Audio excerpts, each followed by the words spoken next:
Fighting games are open betas. That's the best way to summarize the last 2 weeks, I would say. Kinda, yeah. Not for us, but for other people. Definitely. Oh, yeah, absolutely not. I'm not ponying up for PlayStation Plus just for the beta. The FGA beta, I should say. And 2XKO, I'll try it when it actually releases. I don't care to be part of the beta. Yeah. I'll be the one that takes the dive on 2XKO when it comes around, and we'll have the 2XKO report, so that you don't have to. Much like the Nostalgia Critic, but without employing rapists. I was going to say, like, you're growing the beret and the red tie right now.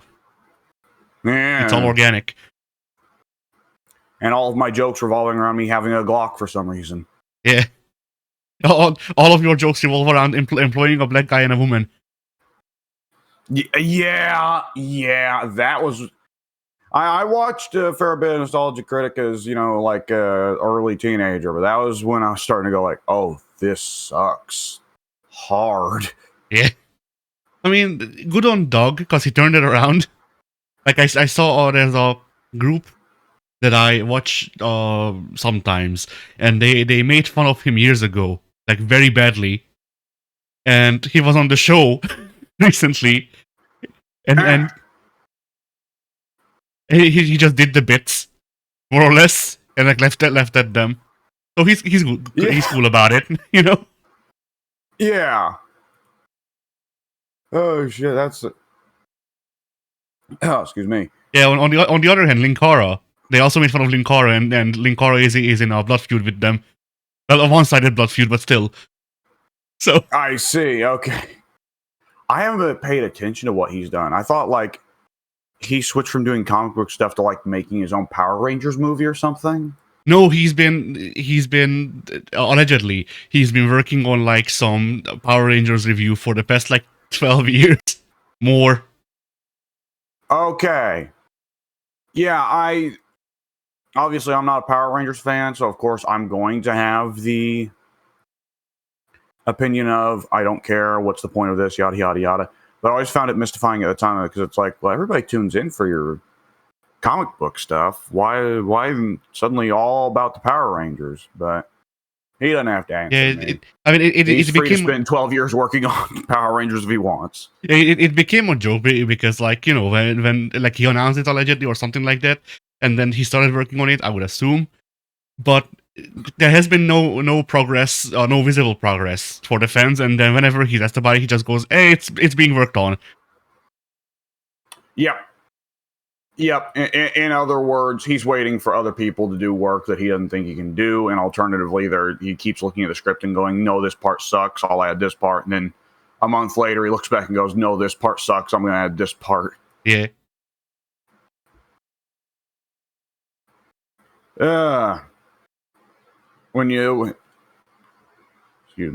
It's when you watch a lot of documentaries about why bad games came out bad and why many good games that are flawed came out flawed. It's generally more, unless it's the rare case like Fallout New Vegas, where there's like literally no dev time. It was like, we want this game done tomorrow, which was also the problem with Devil May Cry 2 in a sense. Usually with really bad games, what went wrong is they just keep going back and deciding, actually, we need to add this feature, which will require us to undo everything else we've done. So let's just go back and redo the whole thing. And like that, if a game in its development lasts for longer than 5 years, that generally implies that's happened at least twice. Yeah. Possibly 3 or 4 times. I can believe with Silksong they honestly just took that much time because they got a small team. But like Elder Scrolls 6 and GTA 6, there's no way those games have not had some fucked up shit canned. Yeah, I mean the Housers got rehired and fired in the background for secretly putting in fucking ball physics. But that would make sense. Well, they also, the Benz isn't there either. He went off and made, what was it, Mind's Eye, which was supposed something to be like awful. that, yeah. So that's something that's really going to be weird about GTA 6. I assume it will be GTA no matter what. But that almost makes me more curious for GTA 6 than I would be otherwise. Because it's like, Well, without the Housers and the bins there, who knows? It might actually be a game that I like this time. Maybe there will be more to the gameplay loop than shoot. Yeah, buy nice car that, for all intents and purposes, functions the same as the others. Yeah, buy nice car that will blow up in 5 minutes.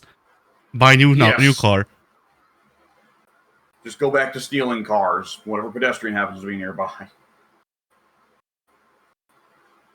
Anyway, fighting games. Oh, right. We are doing our recording. My brain, I crosswired there. I thought we were still in the pre-recording chat phase. Nice. Look behind the curtain, y'all. We tend to chat a little bit before we actually start the recordings, and sometimes afterwards. Yeah. So, and this is generally how it goes. It's just a rambling, wandering discussion that goes where it wills. Anyways, yes, the Marvel Toukon closed beta occurred this past 2 weeks, and so has the 2XKO closed beta. Now, excuse me. I do not know what other fighting game news there has been these last 2 weeks. Do we want to hit that first? Because I don't recall anything. Well, first, I want to say 3 hours or so after we recorded the last FGA, Punch Planet announced a new character. Of course. Oh, yes, that's right.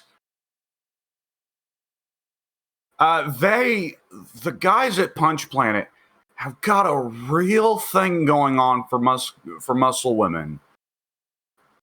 I mean, you do you guys. And don't get me wrong, I don't disapprove. I like it in quite a few situations.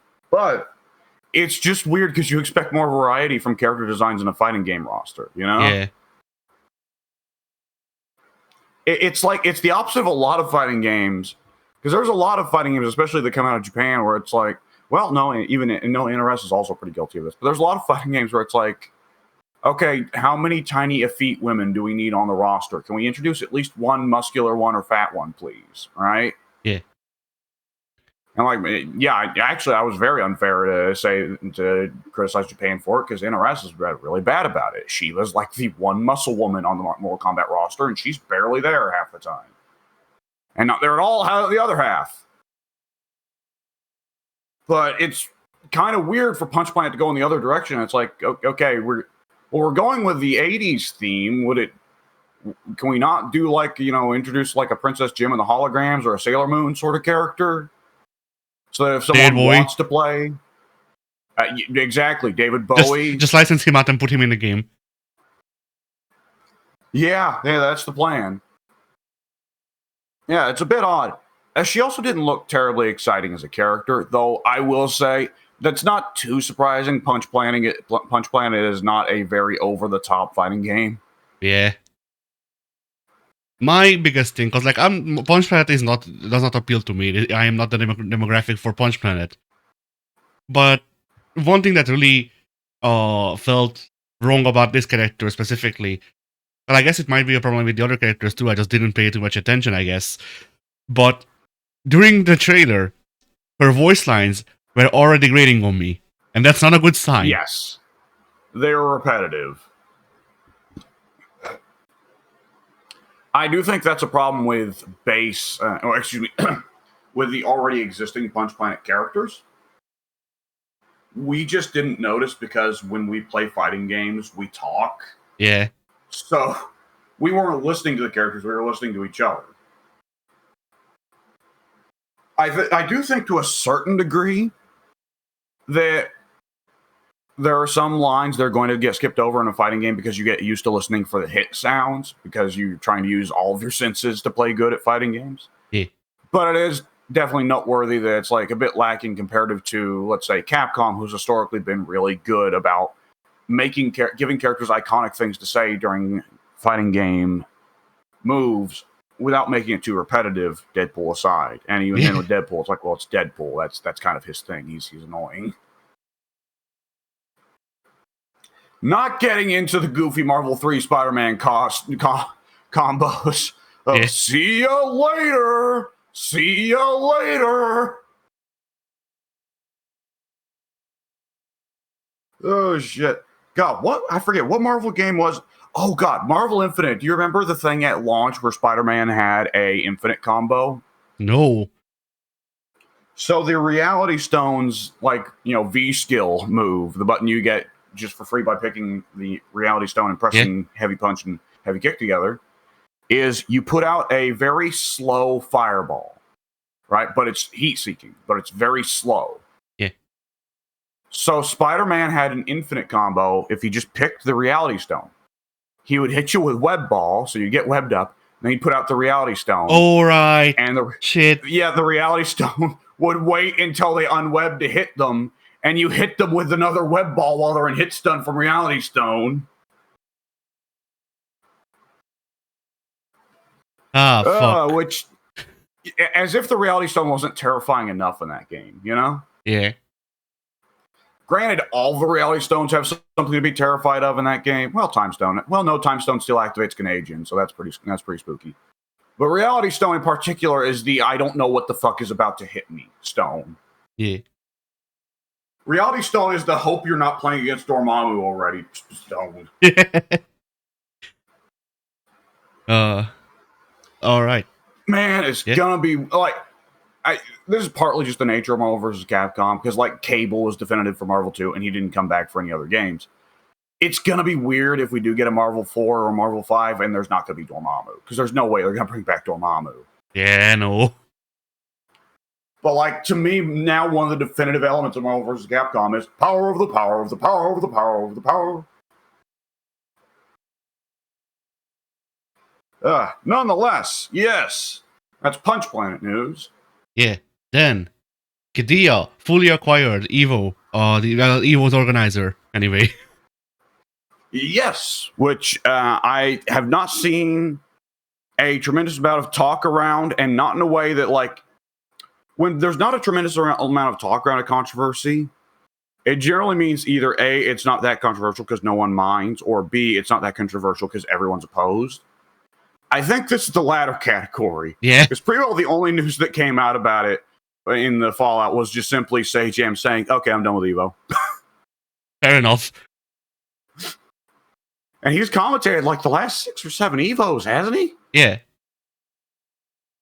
So, yeah, that's going to... I mean, it's technically still under PlayStation, but nonetheless, that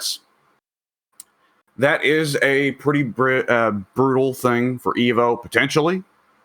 But you know me, I'm always like, well, now, okay, what's the competition that can step up? And it's not lacking for competition, because Combo Breaker is still a thing. And, Frosty Faustings is still a thing. Yeah. And, God, what are the other big tournaments that I'm trying to think of off the top of my head? I'm hoping, because it's also close by, I'm hoping Jabali can get new life into CEO just so we can normalize fighting game players getting wrestling entrances. That'd be pretty cool. Bailey's definitely still around. I just haven't heard anything out of him in a while. He was at the last Evo. He just announced that they're switching places with Evo in the schedule. Really? Yeah. All right. Oh man, I saw the other day a video that was like Evo a few years ago. And it was a May cosplayer running around with a stuffed dolphin, just abruptly assaulting various game devs and fighting game pros with a dolphin.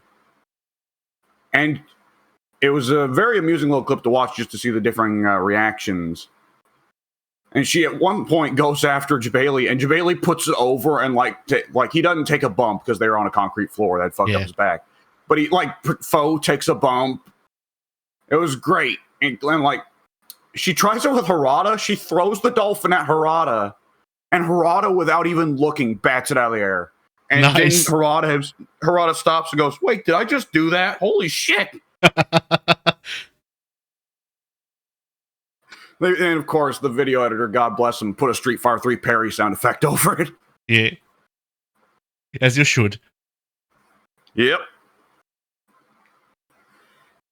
All right. Yeah, this is bad. This is dumb. I mean, hypothetically, it could be fine. But, I just don't think people are going to be interested in watching this. It's not like with WWE going to Saudi Arabia or golf going to Saudi Arabia where it's like, okay, how else are you going to watch this, right? Yeah. there are alternatives to Evo. And people watch these alternatives to Evo. To a certain degree, I will see people get more hyped for Combo Breaker than I will see people get hyped up for Evo. And Frosty Faustings in particular seems like it's more of a fucking event for the anime fighter crowd. At least in part because 10 years ago, the Evo crowd was still a lot of, 09ers that said, "You anime fighter stinky." Yeah. And of course, Mortal Kombat's already, NRS is already trying to run their own separate thing with Final Combat. So I'm sure Evo will still stick around in some fashion. I mean, Sony money will just continue to float it. I mean, Sony won't be around for too much longer, though. What do you mean? Well, Sony sold their shares, so Sony is only gonna be sticking around until whatever contract they have runs out. Yes, but doesn't Sony own 50% shares in the Kadaya thing? No. I thought I heard the new quote unquote company that owns Evo is some firm that's actually just 50-50 Sony and Kadaya. No, so that's the other half. That's what happened to Sony's shares. So Kadaya bought the organizers, or basically the other 50% shares of Evo, from what I understand. Okay. And then Sony sold their shares to an Indian company, which is allegedly majority owned by the Saudi government, and then Sony also has shares in. I see. Okay. So currently, the agreement is that Sony signed some deal with Evo when they owned Evo to provide equipment and shit for 5 years or something like that, and then they're gonna fulfill that, and then after that Sony's out. I see. Okay. Well, then Kadai will probably keep Evo going for quite a while. We'll see how it affected, if any, it has on the viewership numbers. There's always a different question. There's always a difference between people who are educated and staying in the loop versus people who just tune in and don't pay attention to what goes on in the news, of course. Though it is questionable how many of the lowest common denominator. It's questionable how much the lowest common denominator even watches Evo, because you have to be somewhat aware to even know that Evo exists outside of Evo 137. Yeah. We'll see what the impact is, because I think there's going to be a decent chunk of people. There's always the people that are going to be very critical when a company or a person does something that is very politically questionable, something very ethically questionable. They'll, hop on their twit longer and they'll drop a 3-paragraph, at minimum, a little essay on everything that's ethically wrong with this, and they can't believe it, and they will be furthermore opposing this brand in the future, and they proceed to tune in the next week anyways, right? Yeah. But there's also going to be people who just put their money where their mouth is, and there's going to be people who don't complain at all, but when the time comes for Evo season, they turn it on for 5 minutes and then go, actually, I feel kind of dirty watching this, and they close the tab. Yeah. So, we'll see. I don't think that this is the sort of space, though, where you have that monopoly thing of, well, not necessarily monopoly thing, but that I'm the biggest brand and everyone's down with me, and there's loads of people who are only into me and nothing else thing that, let's say, WWE or PGA has, or whatever else is moving to Saudi Arabia, where the viewer is just going to have to lump it. Yeah. Guess we'll see in the next few years. Now, my bet is the Kadaya is going to put up some ridiculous prize pools. Probably, yes. And that will probably keep people tuning in for a couple of years. Because people, even if the $1 million is blood money, anybody wants to see a fighting game tournament that's for $1 million. Just because, and this is so silly, even if they don't really care for the fighting game themselves, people get so, this is why people buy lottery tickets, right? It doesn't take much logical thought to think, I'm not going to win this. The chances of me winning this lottery are 0.0000001% chance. But they keep playing the lottery. because every time they buy the ticket, they get to fantasize about what they'd do with the money if they won. People will tune into a $1 million tournament for the same reason. Even if they don't give a shit about the competition, for whatever reason, they just get caught up in the idea of like, man, if my combos were a little bit better, I could win $1 million. And then they're thinking about what they do with $1 million. People are strange, you know? And it's so silly that you can get people caught up doing this. As if you can't just at any time sit around your house and ideate about what you do with $1 million without spending any of your money or watching a Saudi competition. But it's like people have to be given the idea to fantasize about something. It's strange. I mean, the difference is that if you see it happen, if you see a similar thing happen, then you get an acknowledgement that it's possible. Whereas if you just sit around and there is no proof that it could happen to you, I guess. Yeah. I thought before about how much of the appeal of porn is that, you know? Yeah. I don't know. Because, I mean, it's... Yeah? Oh, yeah, of course you don't know. But, like, I always question, like, you know, it's kind of weird that porn's popular because, I mean, you can just kind of use your imagination, and your imagination can give you whatever you want more than the internet ever could. But for whatever reason, the human brain wants there to be some semblance of possibility. And porn gives that little bit. Even if it's the most ludicrous shit you can imagine that is physically impossible, or even for the stuff that is less, you know, out there, for stuff that's pretty standard sexual behavior, stuff that just like no people would not actually want to do or just wouldn't be that pleasurable, or is very obviously being faked in some way to look more appealing for the camera than it would actually work.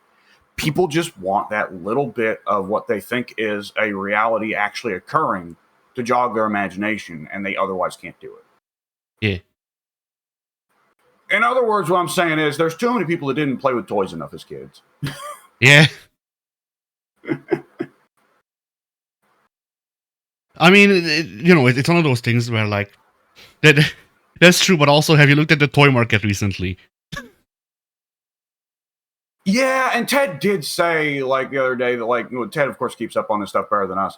As long as he stays away from the AI, but this was before AI became a big thing, so this wouldn't have been what was responsible for this.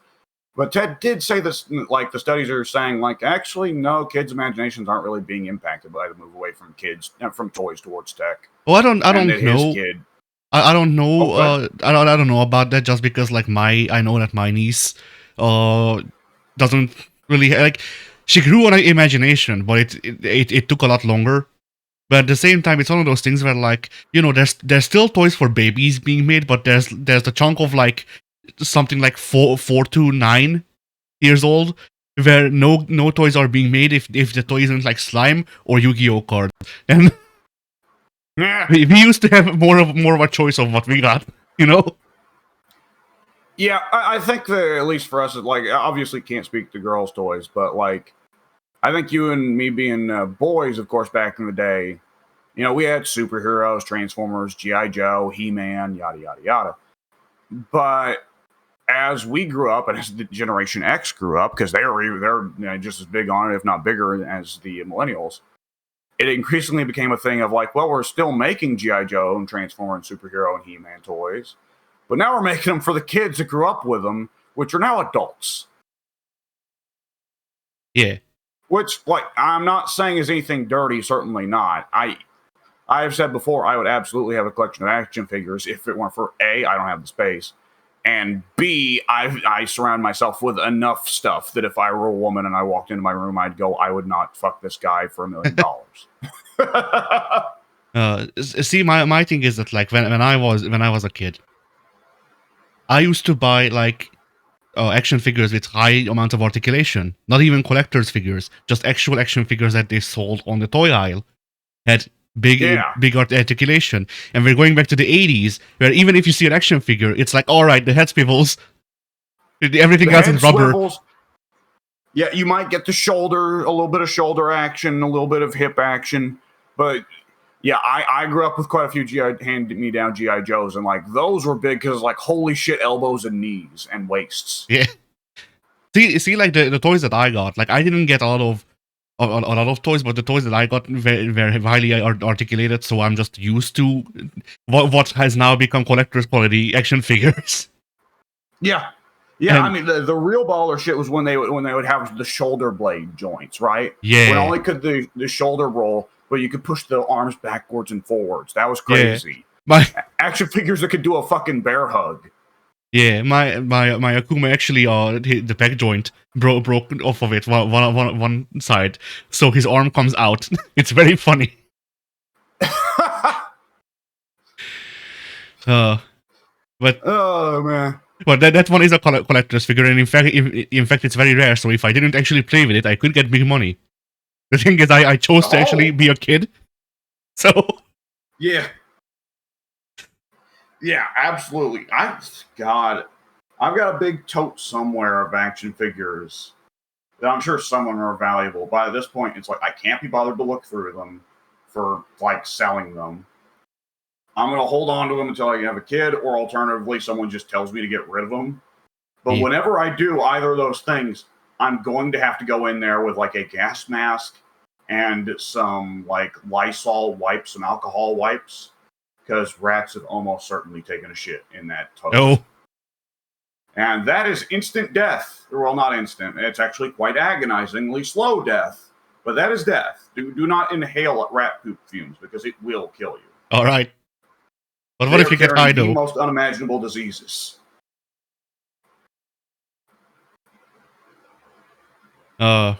Anyway, yeah. To close down the discussion, I guess, like I don't really blame kids for moving away from toys, considering the toys that they are offered are nothing. Yeah, I don't think the kids moved away from toys. I think the parents just moved away from toys. I think that they got caught up on the idea that the tablet can be the cheaper alternative. But like I always question, like, yeah, but like, how much are you spending on app purchases and stuff, right? Yeah.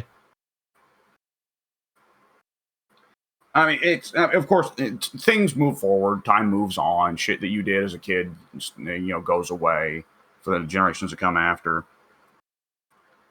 And like the thing is, like, if you're ever interested in having kids, there's always those questions you're gonna have of like, well, but I want my kid to grow up with some of that stuff.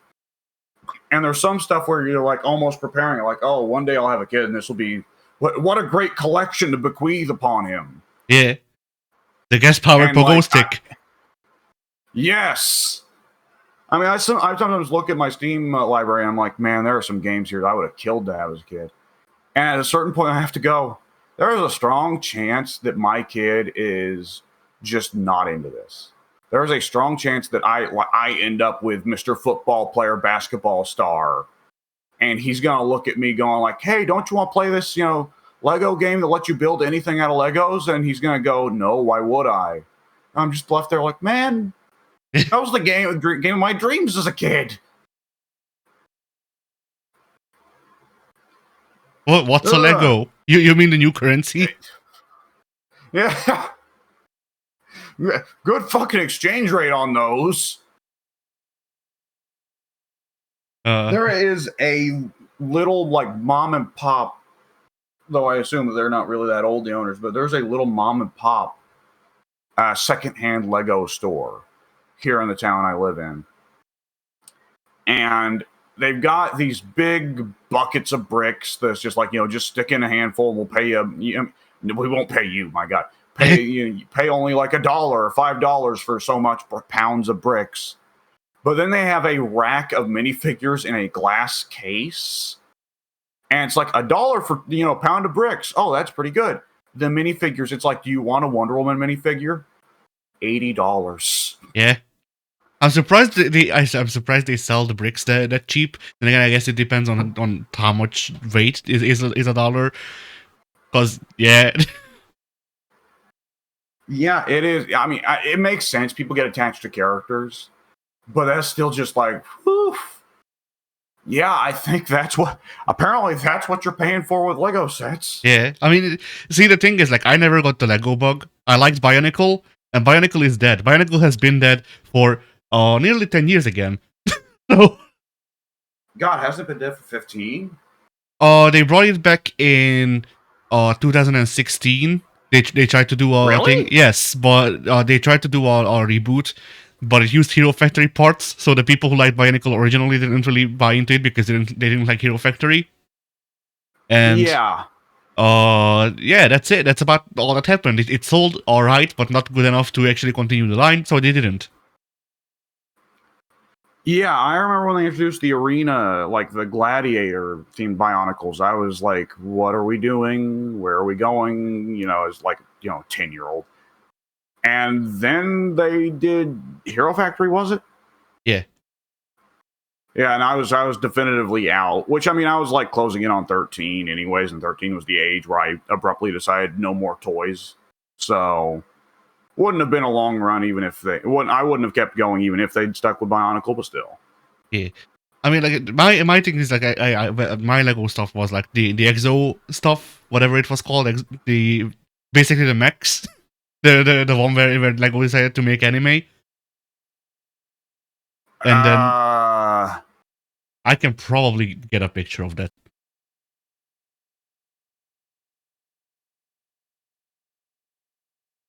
Exo Force, yes.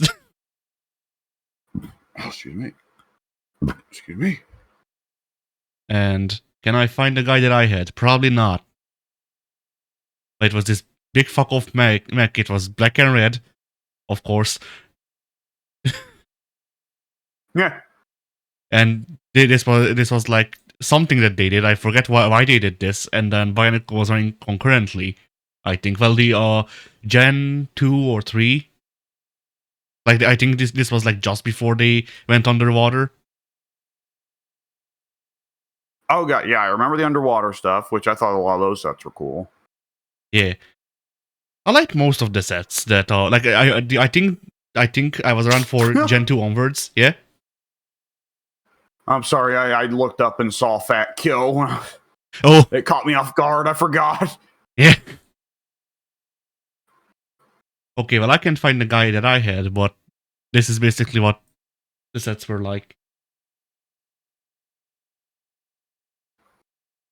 God, none of us is still none of us is linked to Pink Fat My Shiranui. Yeah. Oh, I do remember when they brought back the space line. Man, I wanted the spaceship so hard. No, this isn't space. It's mechs. Really? When was this? Like 2004. No, it would have been a bit later because I actually remember. So 2006. I definitely had that latter one with the dude with the anime hair, but I do not remember like. I mean that one with the astronaut dudes. That looks very advanced by like Lego standards at that time. I don't remember Lego sets getting that quite that crazy until like the later 2000s. Yeah, the guy I had. Oh, here's the guy. Yes, this is the guy that I had.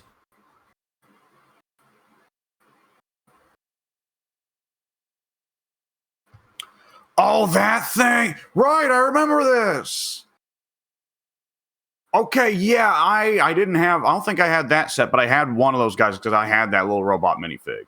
Yeah, but yeah, that was really cool. Yeah, I like these guys, and then they died. I like the yeah. I remember the knee joints would like click when you moved them. Yes, it was very weird. I remember not liking that. That was weird, but it's understandable because that was probably like they had gears that went against each other inside the thing so that you could stand it up without the legs going on under themselves, right? Because like that was always a problem with action figures is like if the knee joint isn't stiff enough, then they can't stand up because their knee like when you see like like a game like Quap or Tory Bash and a ragdoll gets dropped into the world and his knees just don't and he just collapses, Yeah.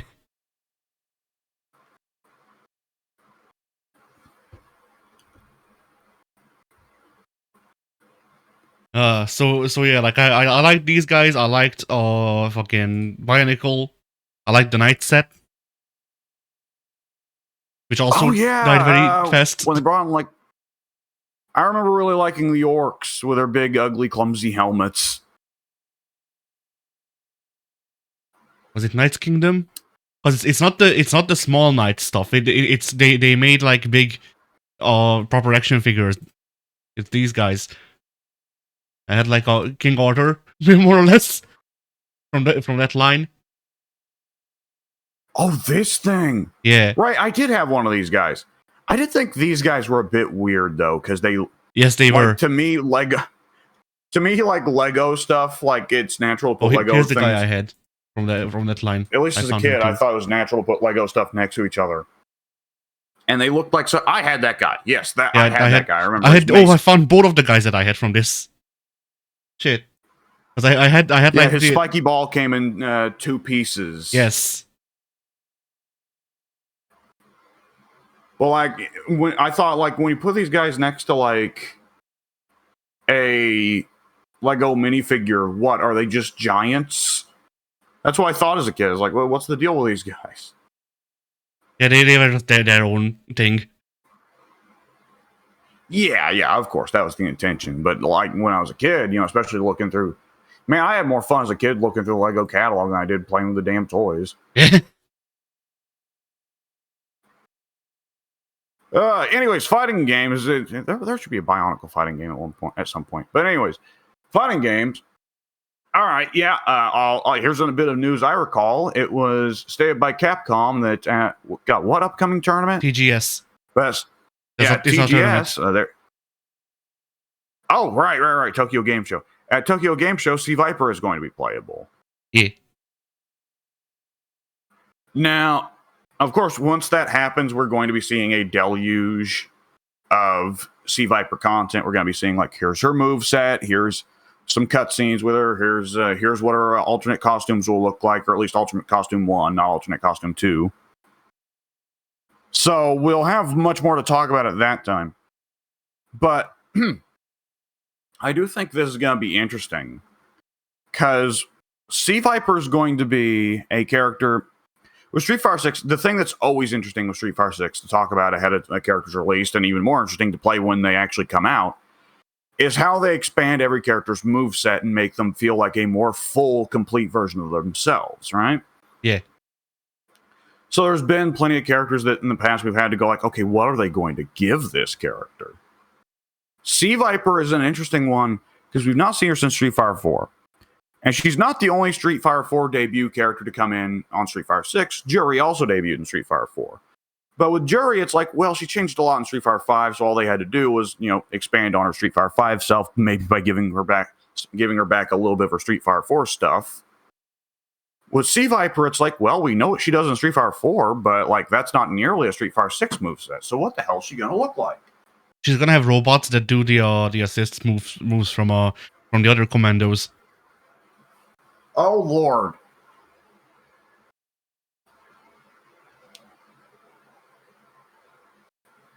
Okay, well, putting aside that potential, Captain Corridor wouldn't be as strong as Street Fighter, though. She already has it, I think. In 4. God, she has the Earthquake. She has the Electric Punches. Yeah, Earthquake is Captain Corridor. Right, but Captain Corridor is an anti-air. So is the Earthquake. Is like, no, it isn't. It's a Goro Daimon thing. It's the Goro Daimon Earthquake. It's a slide head. Wait, no, it's not even a slide head. It's a like you pick the spot ground pound. God, who else does that? Nerds. Yes. Jax in some of the Mortal Kombat games, but not others. They can never decide whether Jax's ground pound is a full-blown slide head or if it's just, I picked this spot. Yeah. Either which way, yeah, she does not have Captain Corridor. She definitely smacks the ground like he does, but when he does it, of course, it shoots up a beam of light, and when she does it, it hits low somewhere on the screen, depending on her button press. God, the other character I can think of that does that is Nikali, who came from the next game. Yeah. And it's also lame. Yeah, yeah, I mean, allegedly the Earthquake V-Skill 1 is supposed to be very good on Nikali, or at least it was at launch. But I think both of us are going to have the mentality of like, no, V-Skill 2 was just more visually interesting. Yeah. He barfs shit on the ground and it goes after you. What's not cool about that? I mean, like Macaulay just as a character feels like they had an idea for a character from script design for Akuma, and then they just went, okay, he has 3 moves, none of them link into each other. He also has normals. Ship him. And then they're like, wait, we should make every character in the game this way. Yeah. Like Macaulay just feels like unfinished. He's a jobber in the story. He's lame, and then his moveset also feels unfinished. I think most of the Street Fighter V newcomers feel that way. I like Laura a lot, but she doesn't feel like a character. Like, they just kind of vaguely gave her the idea of, well, she's Sean's brother, who's not a joke, and it's heavily implied that she likes to get herself some. Other than that, hot Brazilian chick. Yeah, like Lucia was fine. Zeku was okay. I didn't like half of his moveset for obvious reasons. Lucia's cheating. I mean, she didn't have a moveset before this, did she? She not a fighting game moveset. That was her first time in a fighting game. But Lucia was playable in one of the final fights. But yeah, but she wasn't K-Dash. I would assume. I don't know because I've only played the first final fight.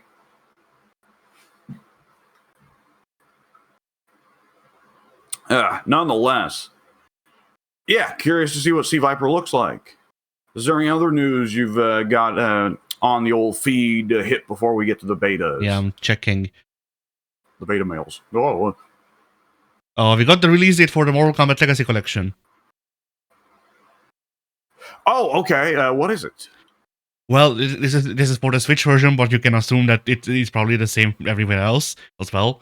Yeah. So, digitally, it's coming on October 30th. And physically, it's coming on December 12th.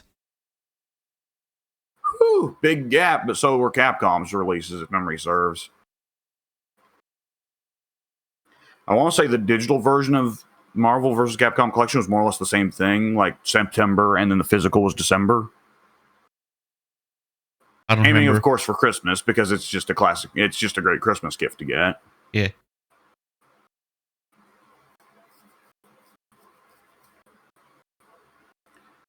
But yeah, that's cool. When we get to October 30th, that is going to be fun because we're going to have one of the bigger mysteries of fighting game history answered. What the hell was the deal with the online net play version of Mortal Kombat 3? It was slower and had bug fixes. And Striker, yeah, that would all make sense. I think Striker's Infinite was removed, but to make up for that, they also made his Gunverse, but also made him made some of his normals better. I think. Okay, yeah, that sounds solid. And that's all I know about it. Also, Noob Saibot, he's there. Yes, he is. And here's the thing I don't think we've mentioned yet on an FGA, is that the Noob Saibot from the, God, what is it called? The NetPlay, I keep saying NetPlay, but what's it called? The WaveNet version of Noob Saibot. So in regular Mortal Kombat 3, it's Kano. Noob Saibot is Kano. He's a sprite swap of Kano. The WaveNet version is apparently a sprite swap of Scorpion. Yeah. Which is actually a really cool bit of little history there, because Noob being Kano is very distinctly tied to Mortal Kombat 3 at launch, having no ninjas that looked like classic ninjas. The only ninja was Sub-Zero, who did not look like himself. Yeah. God, that's still weird. That's still the strangest thing to me, that Mortal Kombat 3 launched without fucking Scorpion. And like, I roll my eyes a little bit at Ed Boon's Scorpion boner, but it's still like, it's weird to me that it means Raiden's the only one who's been in all the Mortal Kombats. Yeah. He's the only one has. Well, no, Sub-Zero hasn't missed a Mortal Kombat either, though. I guess my brain gets that messed up because of the Bi-Han Kuai Liang thing, and also because in MK3 and MK4 he looked so different. But whatever.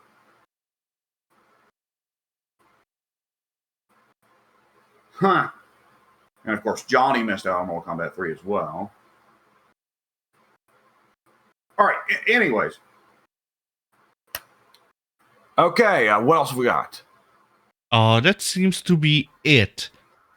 Okay. Like, it's difficult to say, I think. Yeah. The Virtua Fighter 5 Revo World Stage closed beta is ending today as of recording, I think.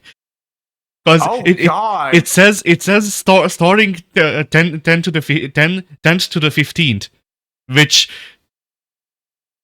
I don't know how you can start for 5 days. I don't think that's right. Talk about bad timing. Sorry, boys. Nobody wants to play a game that's been out for 15 years in a closed beta over playing 2 new games in closed betas. Yeah. Woof. I mean, they probably didn't know, but still, woof.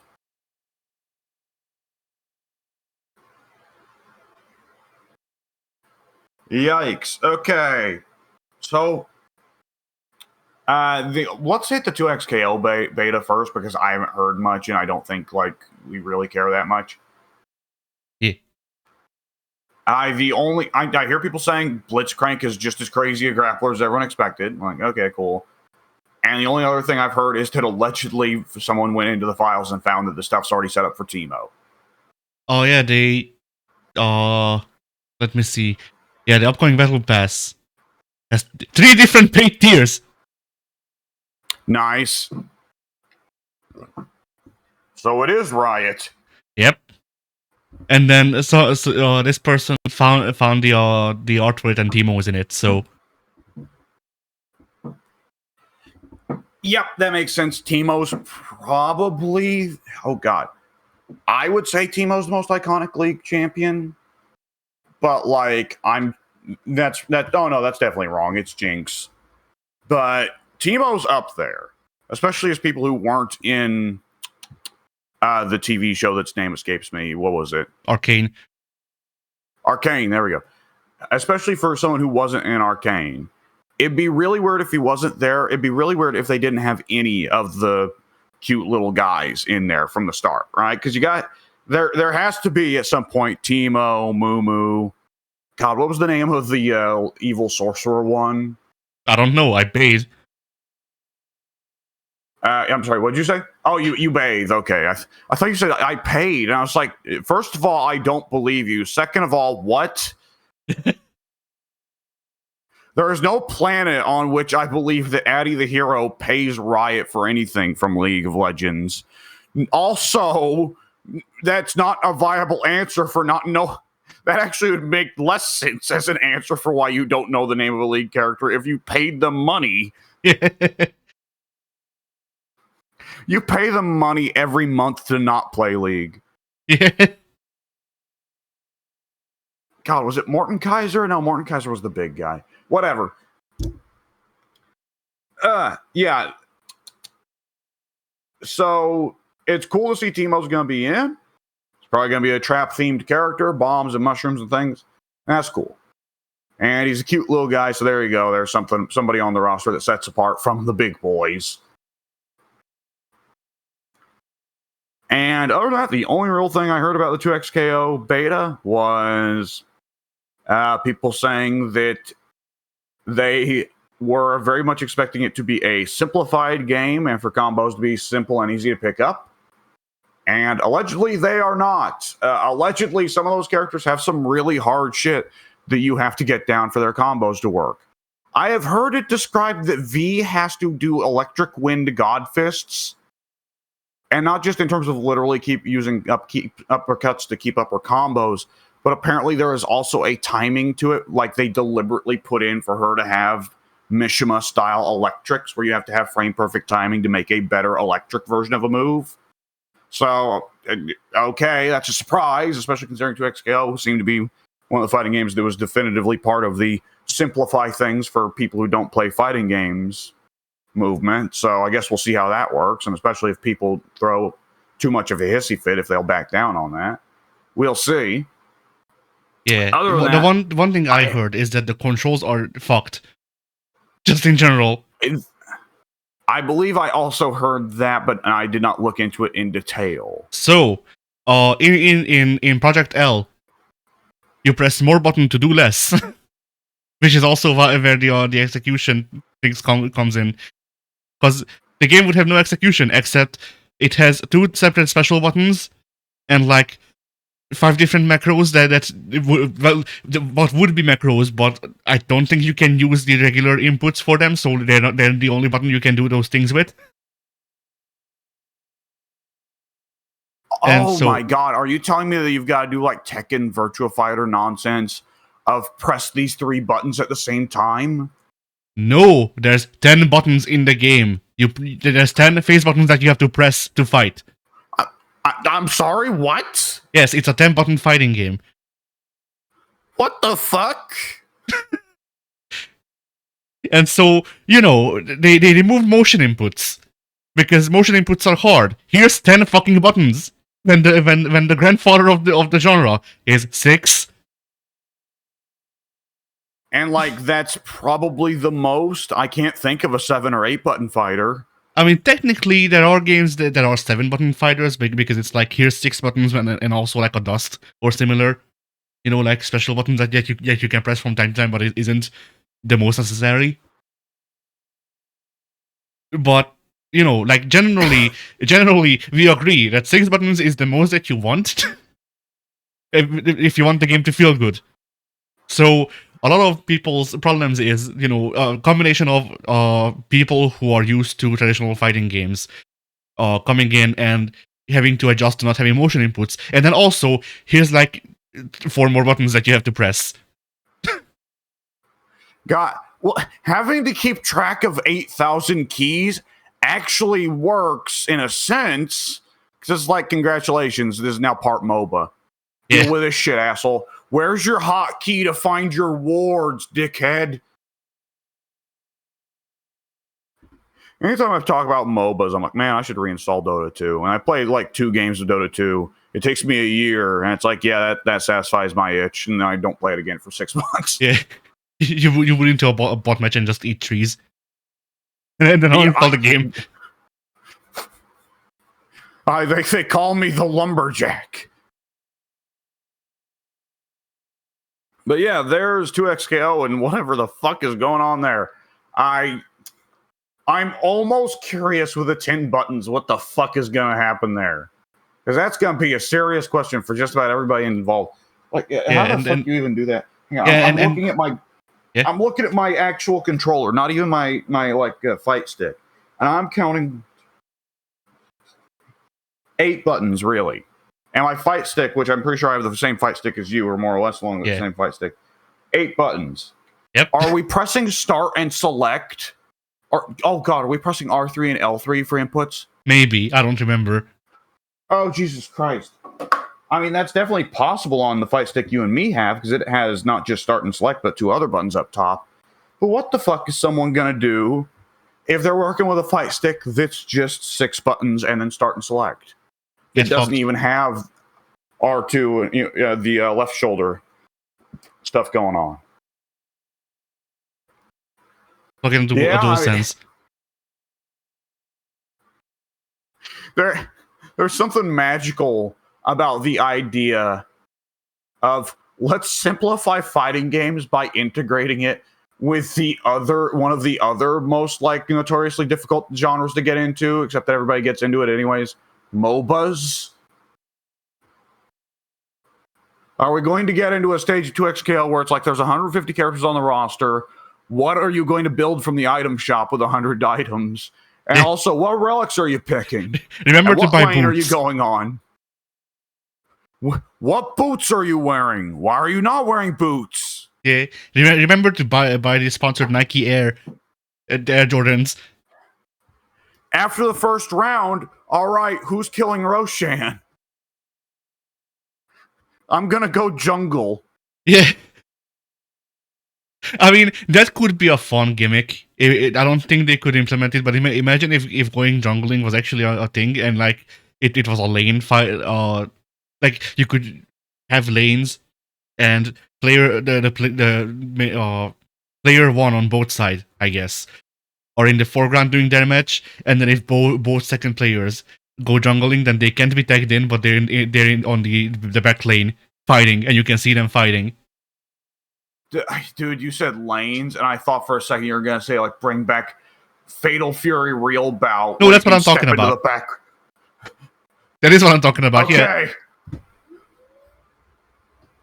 Ooh. Oh god, we going with Real Bout 1 where there's 3 lanes? Maybe. Like, if they really want to be stinky about it, then yeah, because then I would assume it would be like 2 lanes, 2 foreground lanes that the first player can switch between, and then you'd have 1 lane that plays like any game without the lane system for the assists or for the other people playing. Does it just turn into a beat 'em up at that point? Are you playing Guilty Gear Iska? No, because you don't have free movement between the lanes as easily. I guess, yeah.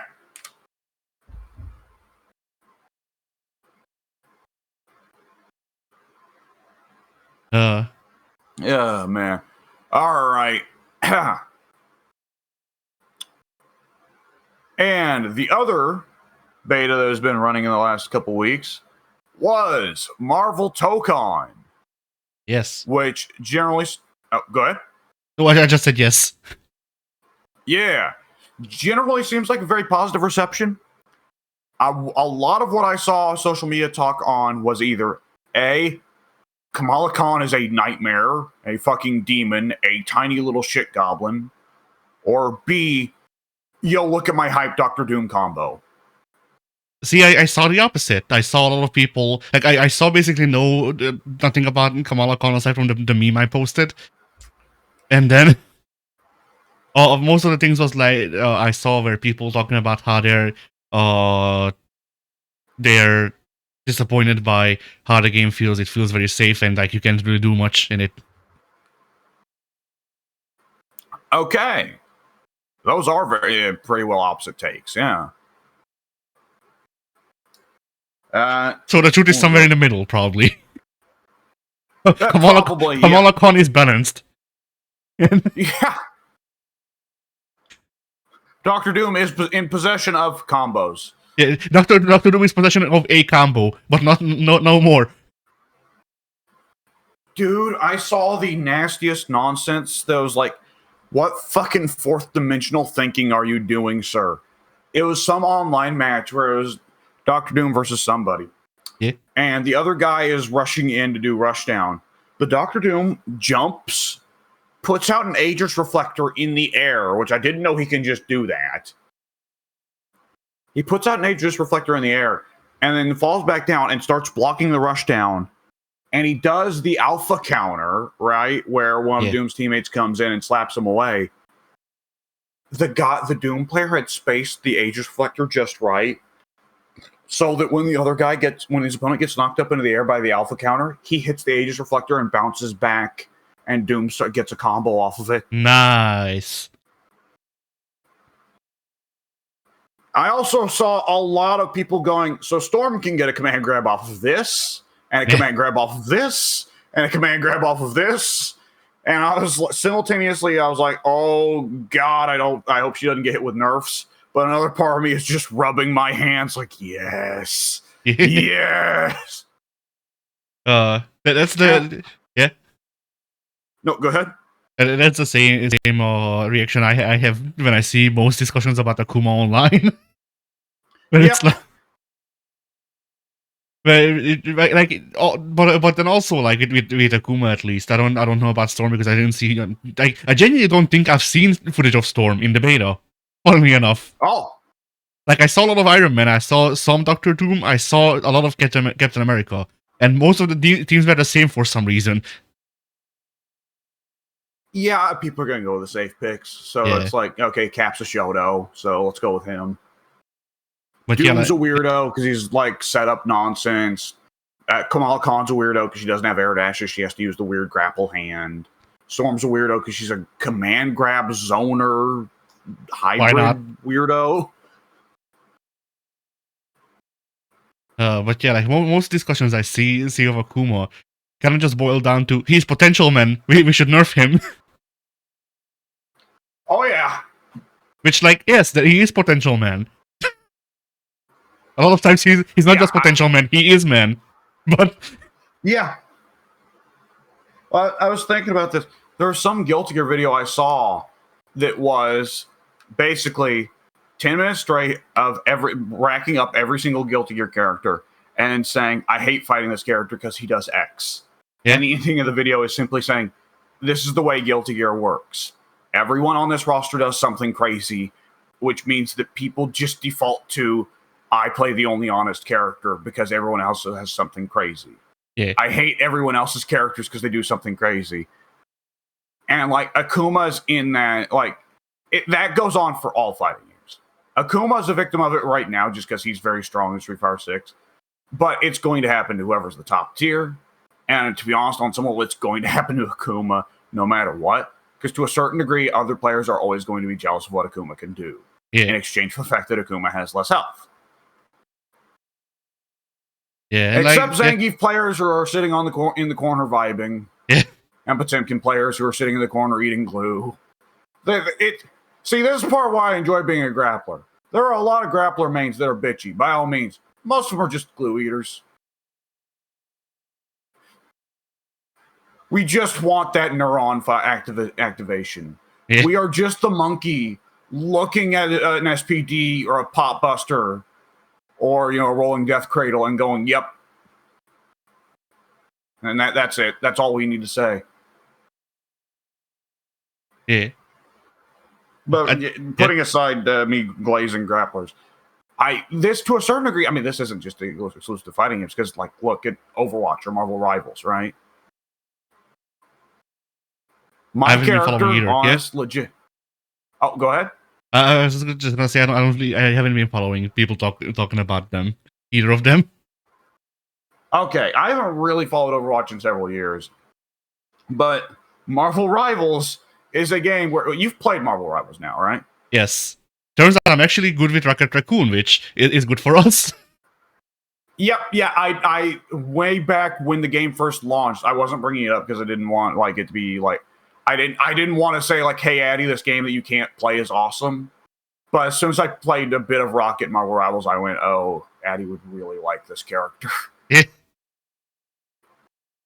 What does Addy want? Addy wants a character who is fairly fragile, does quite a bit of damage, and also does quite a bit of healing, and is also a cute but like devious animal character. Congratulations, here you go. It's Rocket Raccoon. Yeah, I mean, I like Rocket anyway in most things that he's in. But I saw that he's I only saw that he's support when the game came out, and I went, okay, I guess I'm playing Rocket then. And then I booted the game up and I played Rocket, and I went, okay, yeah, that makes sense. Yeah, Rocket Rivals, obviously by nature, the fact that there's generally not a lot of superheroes or supervillains, they're just healers. Rivals by nature has its healers generally be, also pretty good damage dealers. Rocket in particular stands out just because the minigun is always running and he has like no reason to not be using the minigun. No, he has one reason to not use the minigun: the fact that he can't heal while using it. Oh, he can't? Okay, no. I was misremembering. Yeah. Okay. You have to choose between using the healing grenade launcher or you can use the minigun. So most of the time I focus on using the healing grenade launcher, and then if I'm being attacked or if the team seems to be topped up on health completely, then I switch over to the minigun, and that's been working pretty all right. Yeah. You can hop on Groot's back. Oh, most games I play don't have a Groot. Most games I have Penny and Star-Lord. Penny seems to be a really common pick. I guess she's like meta. Probably. I don't know. If Pink were here, he'd comment on it more. Yeah. But I've been lucky enough to play at least one match as Jeff the Land Shark where Groot was there and I could hop on his back and like, yeah, that's really nice because now I don't have to press the movement buttons. Yeah. Yeah, there was a match when I constantly aim down and barf in Groot's face endlessly to make him invincible. Like, Groot and Jeff are nearly making out, but there's just a fucking thing, like a big projectile vomit of water shooting out from Jeff's mouth into Groot's. Yes, this is the strat. But yeah, I had a game Oh, where the two healers were me as Rocket and Jeff, and we managed to make it so like we managed to do enough healing that that no one from our team died for like 90% of the match. We were literally spawn camping the yeah. enemy team, and Jeff got most kills. He was the MVP. Nice. Well, at that point, you're making yourself a nightmare for the other team because both of the healers on your team have the tiniest hitboxes. Yeah. And like Jeff is a Rocket is flamethrower and Rocket. small. Yeah. Jeff is small. Yeah. Jeff has a flamethrower and Rocket has like fucking his minigun. So like, good luck. Yeah. And like, God help you if you've got like Hulk or Thing or Groot as the tank, because they're the complete opposite. Their ass occupies an entire time zone. So if they're still standing, it's like, yeah, you just don't get to hit the healers. Yeah. Oh, I'm looking forward to seeing that in the patch notes. Made Groot tick. Yeah. Oh man, I am excited for when we get to do that with Pank. Yeah. I like that. I've got one character from each role that I like to play. How do you feel? I've been trying to figure out my characters. I just picked the characters that I know I like the IPs of, and then I've been going through them. So the tank I chose was Venom. I have yet to play Venom. This is the one game where this is the one game where everyone decided I will play tank. So whatever, sure. Damage dealers. Venom's good though. Venom's a very aggro tank. A very dive into the middle of the enemy team and say to them, "Hey, fuck you! Look at Odin. me, tank." Yeah. All right, then yeah, we'll probably be all right with Venom because I was all right with Odin. Yeah. Venom's good to have on your team because, as any other member of the team, it's like, hey, they're looking at Venom now. I get to kill them. Yeah. For damage dealers, I went to be the healer too, though. Yeah. For damage dealers, I went with Blade and Spider-Man. I'm pretty alright with Spider-Man. Blade mystifies me. Blade is allegedly a lifesteal focused character. Seems like it, yeah. Blade is probably sitting next to Wolverine. Wolverine's a weirdo. Because Wolverine's whole gimmick is that the more he fights, the more his health regens. So, where most damage characters are like, okay, my job is to kill the healer, Wolverine sucks at killing the healer or fighting other DPS guys because they're just going to output more damage than he does. Yeah. Wolverine is phenomenal at fighting the tanks because the tanks won't put out enough burst damage to instantly annihilate Logan. They put out slower amounts of damage, smaller amounts of damage. So Logan's just going to regen all of it, and he's just going to match them punch for punch and wear them out and kill them. Yeah, that's... So, yeah, and I'm going to bet Blade is the same way. Not exactly, but close enough. So my experience with Blade is that Blade doesn't really hit other people most of the time, and then when he fights against a tank or he gets a lucky hit on a healer, then like he does 75%, and then they die.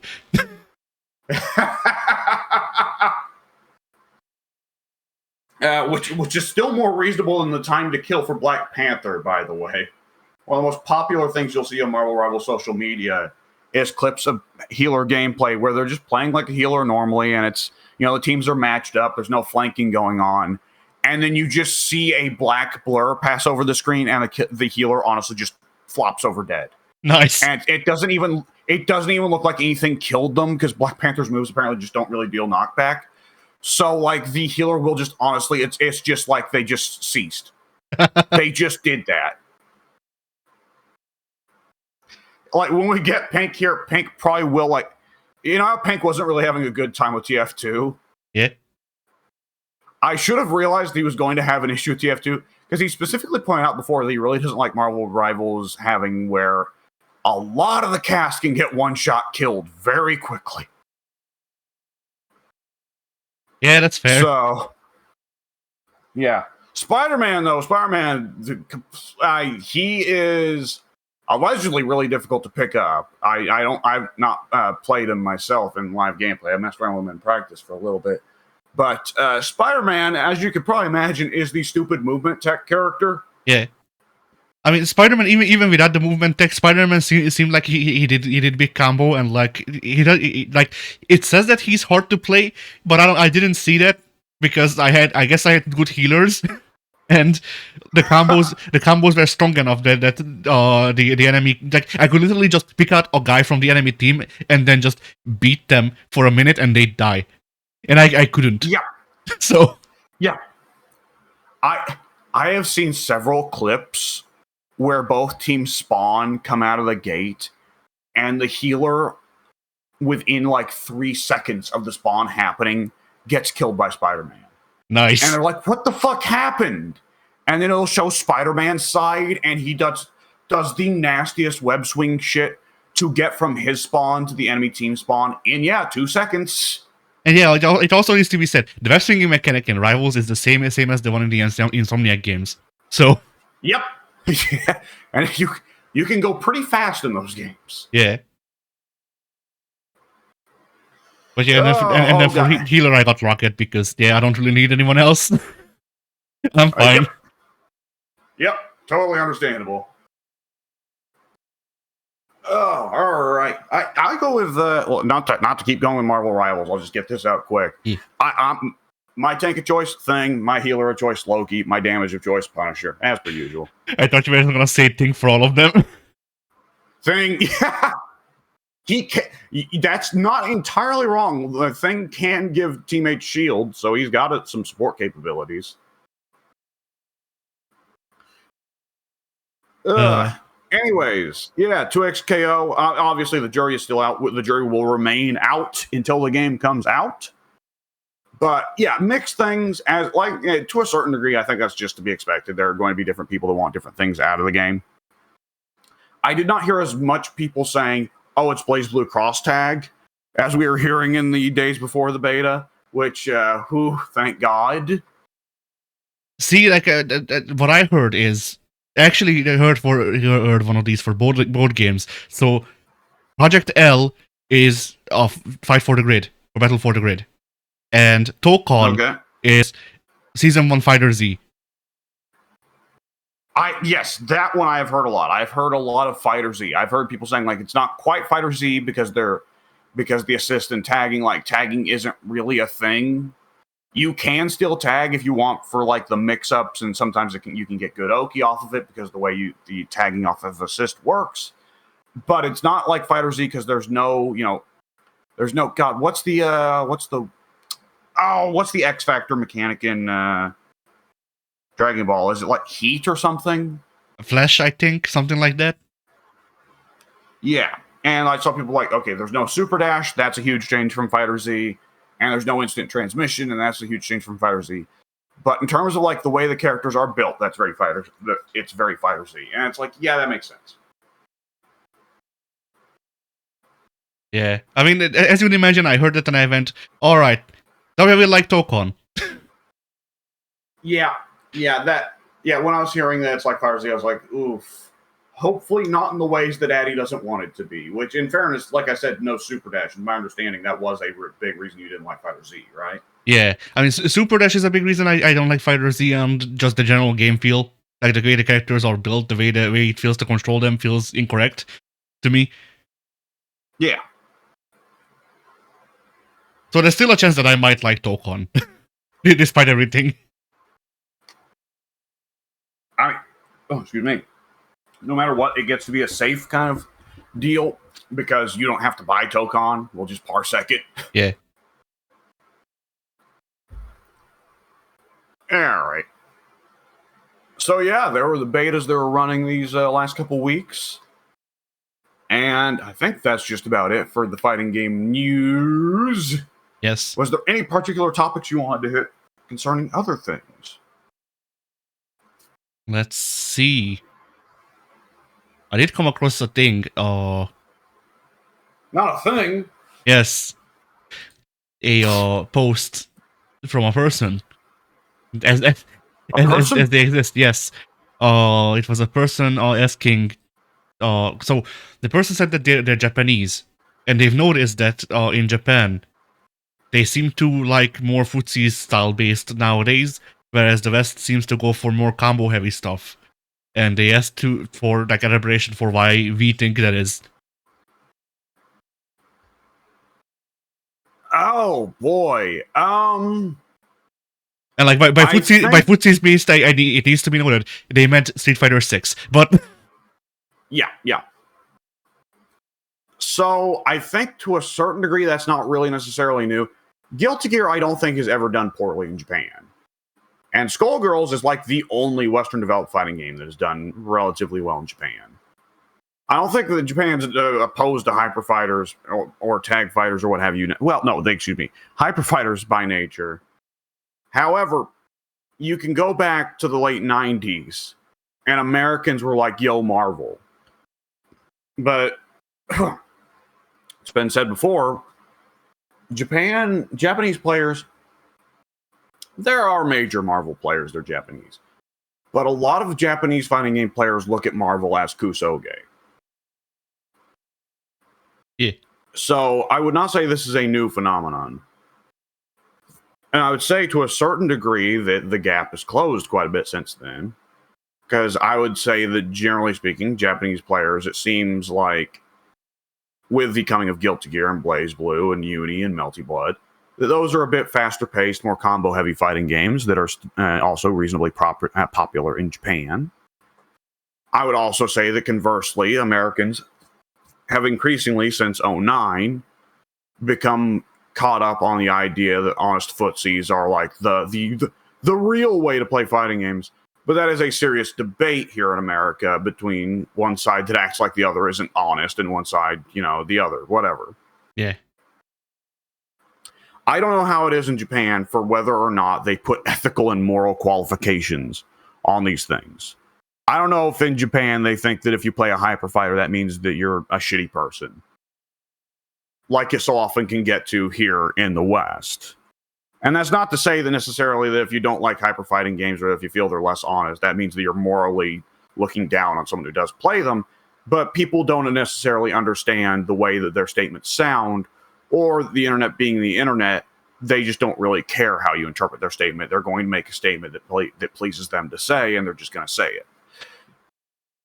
And if they're there with you live in person, they would be less offensive, but it's the internet, and people just kind of get trained on the internet to not care who gets hurt by what they say. They just say what feels good to say. Yeah. Either which way. I don't know how it is in Japan if they put qualifications on it, but here in the States, that is a debate that you will see of hardcore Street Fighter fans or Samurai Showdown fans being like, footsies is the way. But I think that more than anything, a lot of the people who are of the stance of footsies are the only honest way to play are people who don't really play fighting games, per se. People who are bad at fighting games and only play fighting games once in a blue moon, who feel that fighting games are too fast and think that they suck because they're too fast. You can just say Mike. And I disagree with Mike before. Yeah. I've disagreed with Mike on that before, with him saying that he thinks that fighting games got too fast. Because, you and I have said before that Turbo doesn't feel right. The Turbo feels like too fast. In other Street Fighter games that have been able to be fast, but Turbo is very obviously just someone running Street Fighter 2 Champion Edition and fast forward, and it feels very awkward. Yeah, I mean, Mike's latest argument against modern fighting games is that he basically boiled down to he thinks that every fighting game that comes out nowadays is Marvel 2 with the groove system, which never happened. Yes, that, which I no matter what, we're not going to be able to prove Mike wrong because he doesn't care. Yeah. And someone who does not care and is just arguing based off of stuff they don't care about is not going to remember when they're wrong. That's just the way it is. Ted will be the same way. Ted will get involved in these arguments about things he doesn't actually care about, but it's Ted. He wants to talk all the time, and he loves arguing. And Ted will be proven wrong, and Ted will admit when he's wrong, and then a month later he'll have forgotten about it, and he'll go back to the same argument. Yeah, although it is funny because that also called Mike out most recently. I'm sorry, what'd you say? Ted also called Mike out on that most recently. Oh, on the specifically not on fighting games. I would on fighting games. He's specifically on that point that Mike described Marvel 2 with the groove system, and they just replied dude, that's Marvel 2. That's ancient. Yeah. I mean, the game Marvel 2 is one thing. I think that a lot of what, like, when people are like fighting games are too hyper, are to a certain degree 09ers, or not 09ers, because that implies they're actually big Street Fighter fans, but people from the late 2000s, early 2010s, just remembering Marvel vs. Capcom 3. Because you and I enjoy Marvel vs. Capcom 3, that game is fucking hypoglycemic. Yeah. That game is a constant visual assault of colors and flashing lights. Yes. And there's going to be a lot of people who looked at that because it's got the Marvel branding on it, and Marvel vs. Capcom is one of the biggest brands in fighting game history. And they're going to go, oh, this is what all fighting games are now? And to a certain degree, this is partly just what goes on with any genre. Because someone who's going, if you ask somebody to think of an FPS, they're going to either think of Call of Duty or Battlefield or maybe Doom. They are not going to think of Ultra Kill.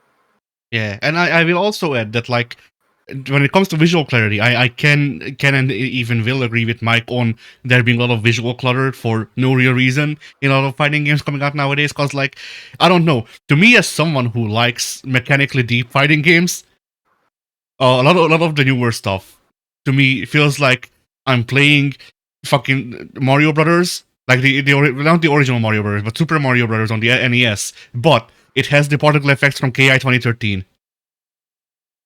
Yeah, yeah. That's another thing that's worth noting is because I didn't get involved in when that fighting game argument you had with Mike. I think I was asleep at the time, and Probably. I woke up. So, and anytime that shit happens when I'm asleep and I wake up and I see it, I just like facepalm and I go like, if I were there, I would have stopped this from even happening because both of these guys are going to just reach points of arguing different things. But Mike fundamentally is the time that he pays attention to fighting games stops with 2011. That's as late as it goes. 2011 was Mortal Kombat 9 and Marvel vs. Capcom 3. He doesn't know the difference between Mortal Kombat X and Mortal Kombat 11 and Mortal Kombat 1. He still thinks they're interchangeable. Which, of course, is absurd to you and me, but Mike stopped paying attention in 2011. Yeah. So Mike's still stuck there.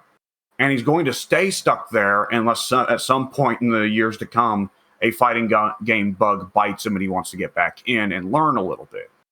But he's going to stay scared of the idea of doing that because he's stuck in 2011. So he thinks that fighting games logically would only get more advanced and not less advanced. He would think that fighting games would only get flashier and not less flashy because when you are not part of a genre, it seems inevitable that it's just going to get more advanced and more complex. Yeah. Especially if you're scared of that genre. So Mike is going to stay scared of fighting games unless some God forbidden thing happens because he is going to think that if fighting games look like Marvel vs. Capcom 3 in 2011, what the fuck do they look like now? Because there's no way they got less crazy. Yeah. I mean, I think that's hardly an exclusive thing. I do think that like you could probably find quite a few people who are of that mentality with, let's say, RTSs. Who are like, man, I bet after StarCraft 2 was just too much. It was too much micro for me. And the RTSs must have only got crazier from there. So I'll stay out of it. When the actual answer is, StarCraft 2 was the last RTS. I was about to say, like, then you look at the RTSs and it's just, there's one of those, oh fuck, what's it called? There's a tumbleweed just rolling by. Mm-hmm. Sometimes with fighting games, I'll catch myself going like, man, do we really need new fighting games? This old fighting game was so good, and this old fighting game was so good, and this old fighting game was so good. I could just keep playing these. And then I have to remind myself, there is a genre where that did happen. It's RTSs. Because there's no one cares if when a new RTS does come around, because they just want to play more StarCraft 1 and Age of Empires 2 and Dawn of War 1, and that's it. Yeah. They don't want anything else. Like, you can't even say, like, oh, well, what about an HD remake? Well, Blizzard tried that. They fucked it up. So now the RTS community is like, yeah, we don't care. Yeah. And to be honest, I question with RTSs if sprite-based stuff like Age of Empires 2 and StarCraft 1 also are just better for RTS fans because it's easier to keep track of visually. Maybe. I mean, I can't fucking, like, okay, nowadays, They might make a new 3D RTS with big budget and make it look fine and be readable, legible, and everything. But if this was 2015 a new RTS came out, you couldn't read shit. It would be full of bloom. There would be lens flare. There would be so many particles for no fucking reason aside from we can do it. That like It would be Unreal Engine 5 as fuck. yes. Yeah, you're right. It would also not run, just in general. Yes, because it would still be, the models would be have to be as high poly, high res texture as possible with particle effects coming off them. But it's an RTS, so we need to fit 100 fucking models on screen at a time. Yeah, but they also license out the Garden of Bam people to make the models, which I don't know if you've heard about that. What? So the people who make Garden of Bam, they do the modeling and shit, of course. And so in modeling, there's this thing where you make a model and then you simplify the topography of it so that it doesn't run like S. The Garden of Bam has a button that has not 5, but it has like 1,000 polys, if not more. It's a one button on a wall. Yeah. What is Garden of Bonbon? It's that weird little clay monster, right? No, well, yes, but no. That's a 3D model. That's not clay, but it's children's horror slop. And then the creators got offended by people refunding the game because it was the first game, because it was such a nothing game. So now they put in padding as well, so you can't refund it. Okay. So this is something I shouldn't bother paying attention to. Yes. All right, but the developers are not competent enough to know that you're supposed to put in lower poly versions of models. Not even that. So they make the default models, and they do all of the texturing and shit on the models, which you would usually do by bump mapping. So you have these stinky men, and they're made of like 5 million polys. Like they run on like the entire city of Whiterun, or more. You know, and that's just one guy in a scene with 15 people. Okay, and they expect kids to be able to run this on their computers? Yes. Well, I can see where that wouldn't work out for them. That's really pretty dumb. Okay. So anyway. But, God, yeah, what were we going back to with fighting games? So, yeah. Oh, God, we went so far off from the Japan thing. Yeah. I don't know that it's that big of a deal, necessarily. But I don't pay attention to the numbers on these sorts of things. I know that in the West, the big three for the moment are Street Fighter, Tekken, Guilty Gear. I don't know what big three, if it even is a big three, are in Japan. Yeah. We know they're into Street Fighter, but I'm not sure they're even into Tekken. Because Tekken's big in Korea, I know, and it's big in Pakistan, I know. But I'm not sure where the hell Tekken even does numbers. I think Street Fighter currently is the big three. Yeah, in Japan in particular, that would make sense. I think, like, in the West, Tekken's definitely in a downwards sort of trajectory. Fucking Capcom pulled the Kendrick Lamar. Man, fuck, the big three is just the big me. I wouldn't entirely discount Guilty Gear just yet, especially with Strive 2.0 coming around. Though I do think it's inevitable that the hype will die down around Strive at some point, which, I mean, to a certain degree it already has, but you know. According to this person in Japan, Guilty Gear was big until Street Fighter came out. Street Fighter 6 came out, and then it's dropped off since then. Like, there's a big gap, allegedly. Well, Street Fighter 6 has generally ate everyone's lunches ever since it came around. Yes, I mean, there is a reason Maximilian Dude once famously said, when Street Fighter does good, that's bad for everyone else. When Street Fighter does bad, that's good for everyone else. And like when you think of the times in fighting games where someone was doing really well, that wasn't Street Fighter, it's generally when Street Fighter was not doing too great. Yeah. Like the closest anyone has come to being successful at the same time Street Fighter was is like, oh, hey, Mortal Kombat 9 did really well, and that was still in the Street Fighter 4 days. Yeah. But other than that, like, okay, Guilty Gear's peak was I mean, Strive, before which is still then, during the Street Fighter. KOF did all right because they are working together with Capcom. But Yeah. Soul Calibur did great in the early 2000s, and so did Tekken. Street Fighter just didn't exist. Yeah.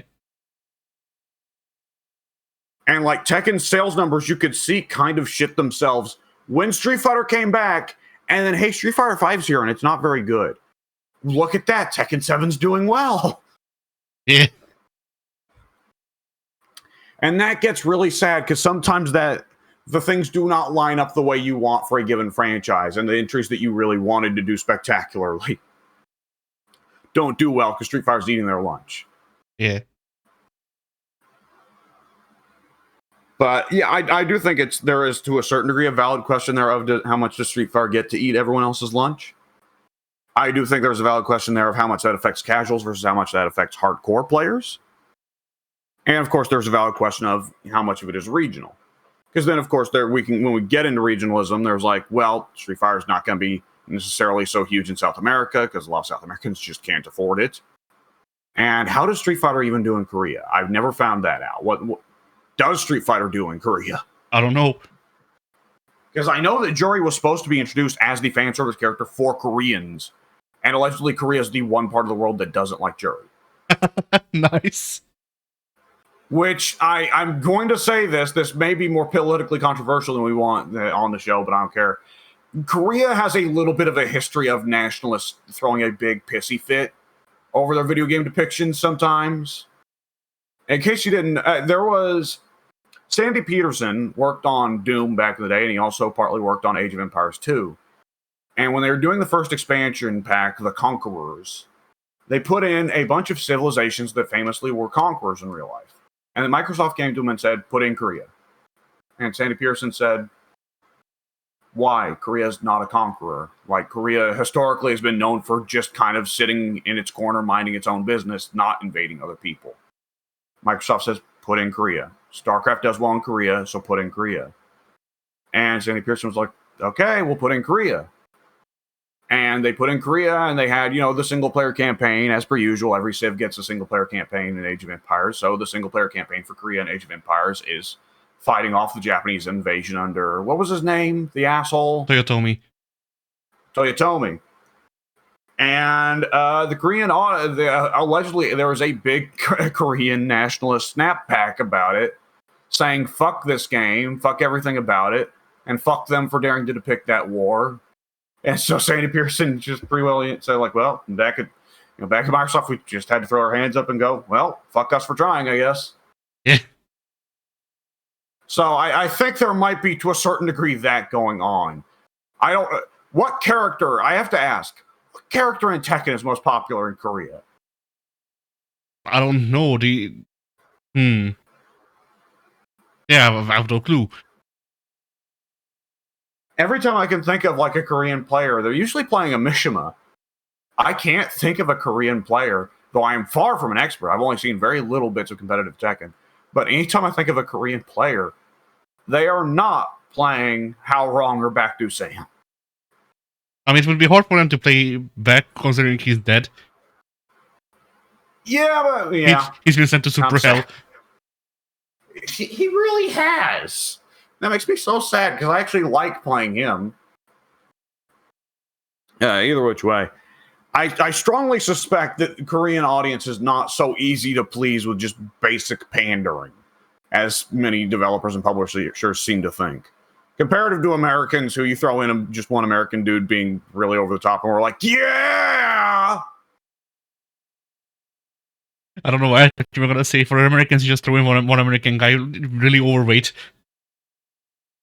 Oh, Lord, no. Bob is cool, but Rufus, oh, excuse me. What else was he gonna do? They took his melanin.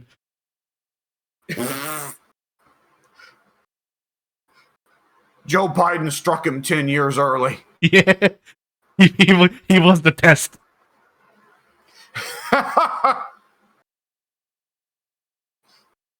Oh shit! The weird thing, there's a lot that's weird about that with Rufus. It's one thing that they turned him from a muscular black dude to a fat white guy. It's another thing entirely that they did still include Rufus's, the concept art Rufus's costume in Street Fighter 4 as an alternate costume for Ken. Nice. It's really weird. Like, I get it. Like, it's because it's like, oh, the Shotokan gi looks cool with sleeves. I agree, it does. But it's weird that it's on Ken. Yeah. I think it should have guess been on because Ryu. Ken is Rufus. I guess because Ken is Rufus's rival, but like, it's just weird. And yeah, you're right. Ryu is black.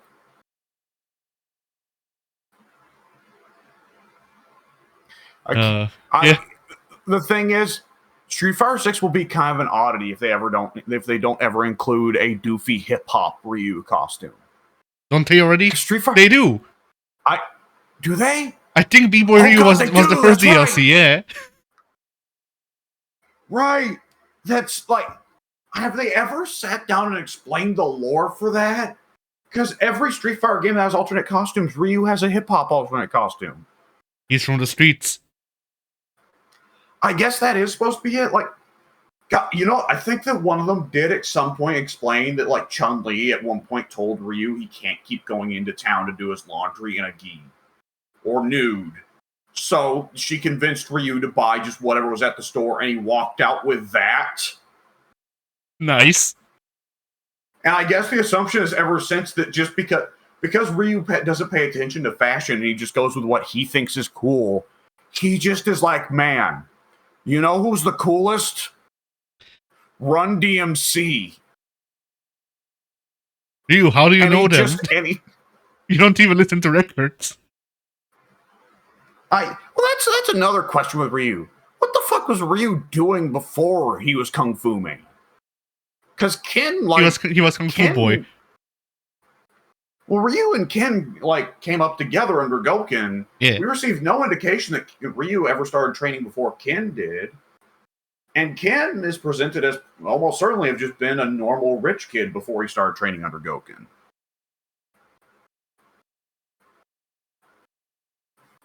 Before he lost the apes. Ah! Yeah. It's hard to say what Ryu did. I kind of like the idea, though, of Ryu just being like, yo, Run DMC, though. Because I'm always a fan of when characters are fans of oddball things that seem like they would initially fit for them. Yeah. Like, one of my favorite... Oh, go ahead. I just also like to imagine that, like, he's not like, he doesn't have a Walkman with Run DMC on it. No, he just, like, sometimes he like goes to an ADM, has someone take money off for him because he doesn't know how to use it, and then he just pays like he pays like an actual live band to do covers of Run DMC while he's walking around. Yeah. Oh shit! It just reminds me of like Kazuya being like, "I love sneakers," you know. Or, God, who was it? There's a couple SNK characters that have really weird hobbies. Terry. Who? Terry Bogard. His hobby is being an online troll. Oh, right. Didn't they at some point confirm that Vice is a big SpongeBob SquarePants fan? I don't remember that, but maybe. Hang on, I've got to pull this up. I will look up KOF Vice SpongeBob.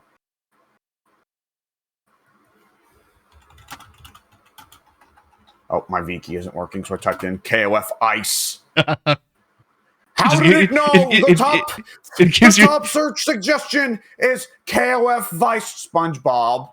Nice. KOF Vice quotes. KOF Vice Cannibal. KOF Vice cosplay.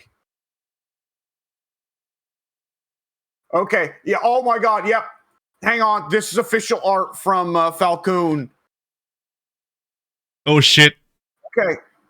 Hang on. You guys. Let's see. Boom. Nice. This woman eats people. Why is just watches Nickelodeon and eating cereal and goes, "He just like me for real, for real."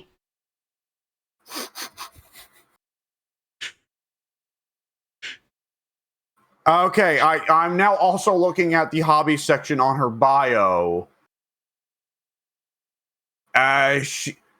Vice's listed hobby is American comic books. Thought you meant it was just gonna be American. What the hell?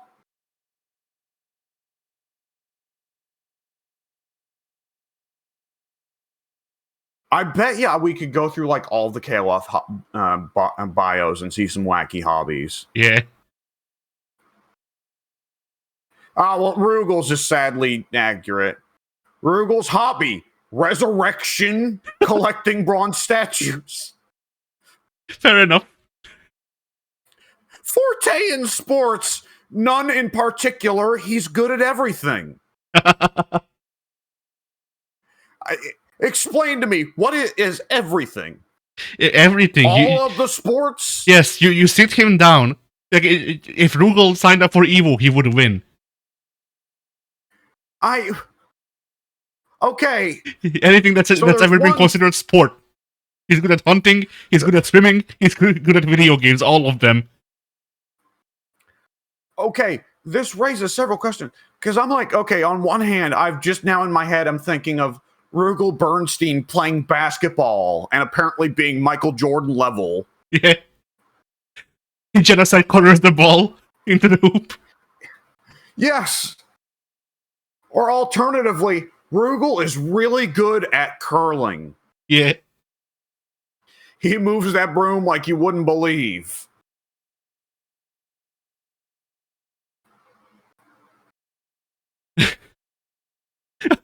Hydern's hobbies.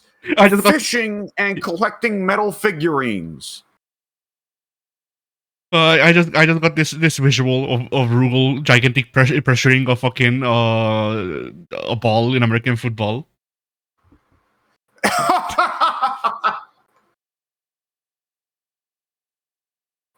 Oh shit, he does the touchdown dance and everything. Yeah. Instead of hitting the wall, he just lets go at some point, and there's like 5 people he's picked up on the way that he also flings through the goalpost. Yeah. Teammates and opponents alike. Yeah. Fuck. Oh boy. Oh wow. Yeah.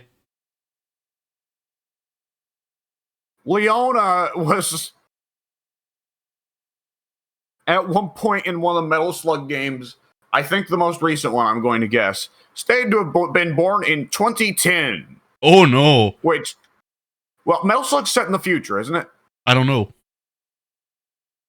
Either which way, the answer to that is no. Leona Hydern likes nothing. Hobbies, visiting factories. Me what? Too, girl. Me too. Fuck. The fuck? Okay. Billy Kane's hobby is doing laundry. Nice. It really winds him down. Helps him unwind.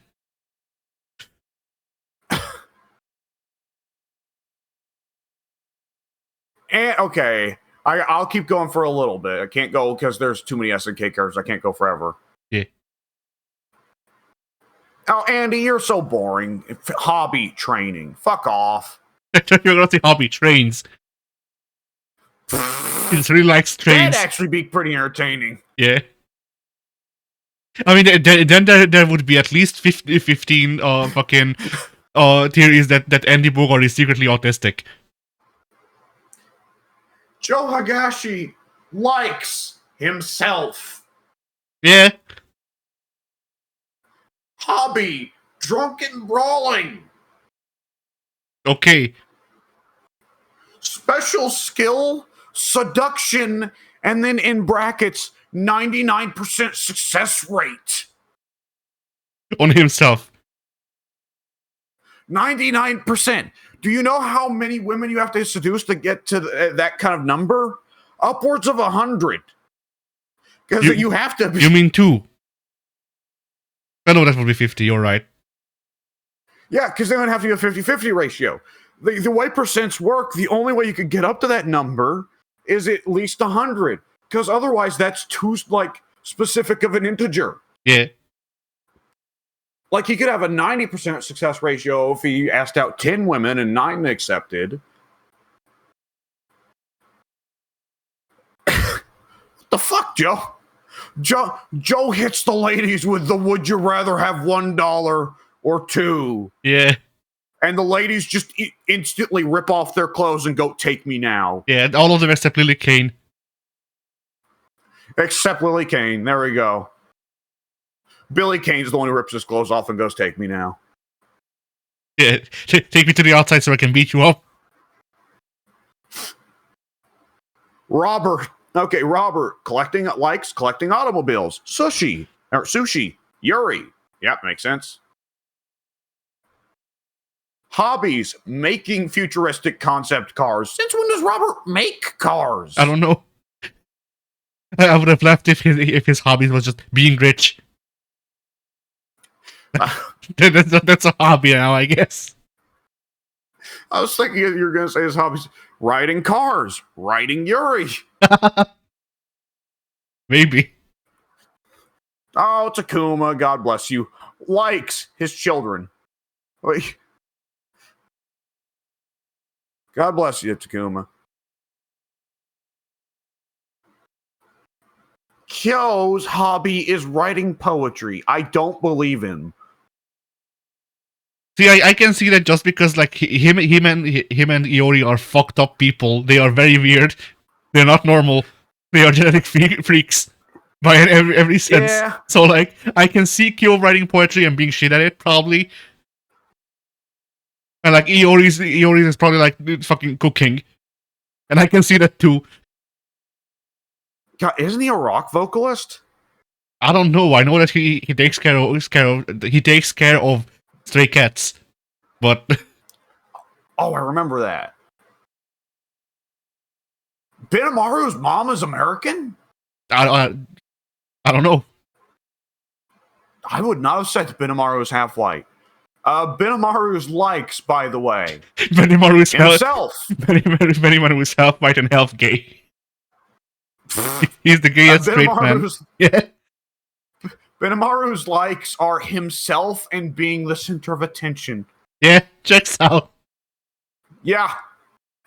You know, I can't explain why. Benimaru has big Boomhauer energy to me. Yeah. I mean, I actually, this occurred to me during the week. I forgot to bring it up earlier. But I thought about it, and imagine if they do a new DOA. They bring Mai back, but instead of bringing Kula along or whoever, it's Mai and Benimaru. Wouldn't Benimaru just fit into DOA? Oh, he'd fit spectacularly, yes.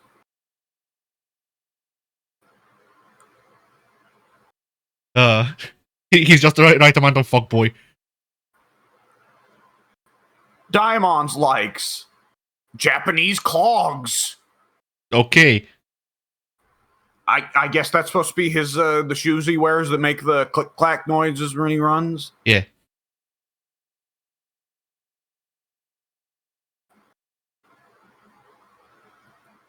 Ralph's like a medal given to him by the President of the United States.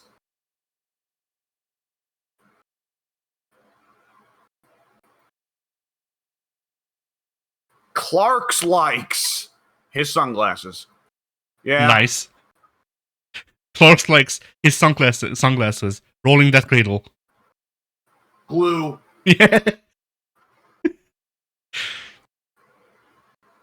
What the hell? Athena Asamiya's hobby. Creating home pages. I thought you were going to say creating homeless.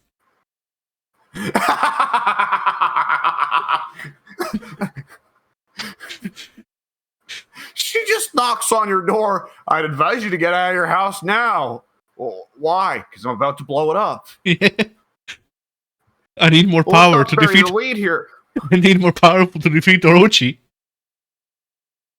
let's not bury the lead here. Her hobby is making home pages. Is she just like sitting down every day and making new GeoCities pages? Yes. Each Athena inside her runs a different personal blog.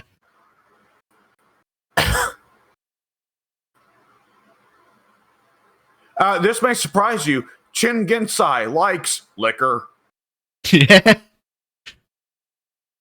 Chin Gensai is married? Not for long. Hobby, taking naps.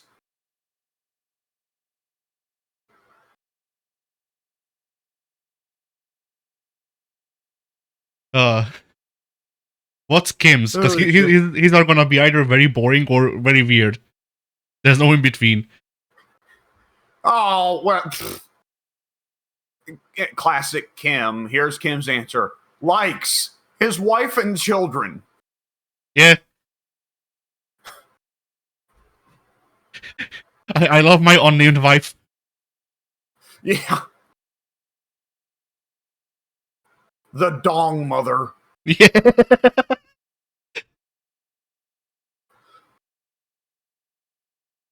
That's a fucking title. Oh, shit. Uh, Hold on. My Shiranui's likes dates with Andy. Obviously, now that they're hitched, it's now just it's no longer in question like, will Andy and Mai ever really get together? Nonetheless, that implies that despite Andy's whole thing of like, oh, no cooties, that implies that Mai and him were still dating, and Andy was just like that anyways. yeah. What the fuck? I don't know. According to an issue of Neo Geo Freak, Maya Shiranui's breasts were modeled after Fumi Hosokawa, and her bottom is modeled after the late Aijima. It's good to know what. I assume these are porn stars? You would think. This is going to be a dangerous Google. Yeah. You look them up and they're just. You look them up and they're just like politicians.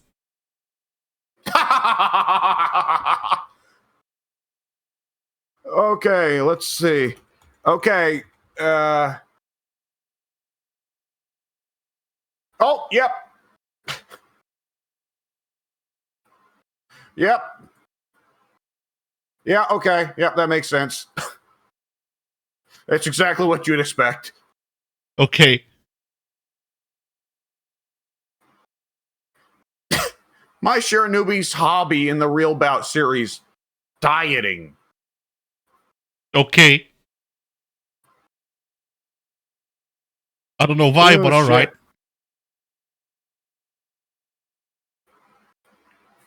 Oh, that's sad. Yuri's likes her earrings that are a keepsake of her late mother. Yeah. Well, I kind of forgot Ryo and Robert's mom was dead. Or excuse me, not Ryo and Robert. Ryo and Yuri's mom was dead.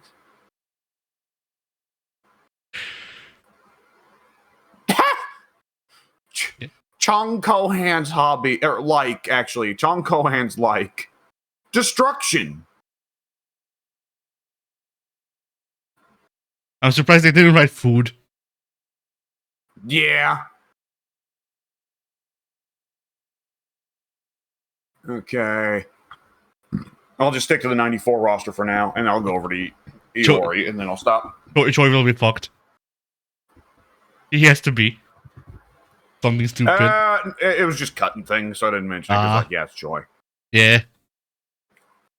Heavy D likes his cat named Pooh. Okay. As in Winnie the Pooh, by the way. And yeah, I figured. Let's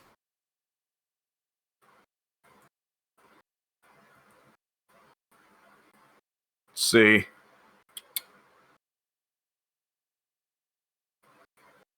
Lucky Glauber's hobby.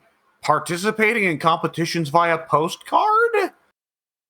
Being in KOF. Yeah. No, genuinely, that's what that is. Oh, okay. Well, he didn't get to keep doing that for very long. No. Sadly, Brian Battler, I was hoping for something memey for his answers. No, he likes cars. His hobby is racing cars. Brian Battler likes fucking concussions. Yeah. His favorite food is mashed potatoes, which he presumably mashes himself head first. Yeah. He throws potatoes up. He boils potatoes, throws them up in the air, and then does the pizza, and then they come down mashed. What the hell? SNK at some point released official art of Brian Battler if he was a woman. Oh yeah, I think she was in the whatchamacallit in the mobile beat 'em up game that they discontinued last year. Okay, that makes sense. So I started looking at the other sports guys. Like, did they make female versions of all the characters? And like, no. Yeah, you could have a team of like fucking Iori Agami, The Rock, and Brianna Battler.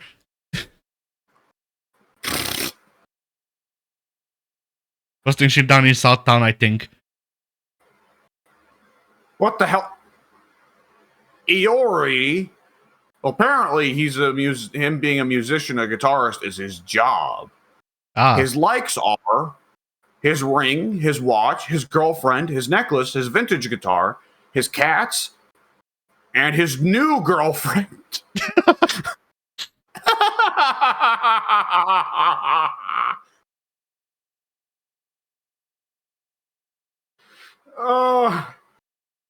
Dislikes, violence. Iori, sir, I do not believe you. Dislikes violence. Kyoko Sanagi, his girlfriend.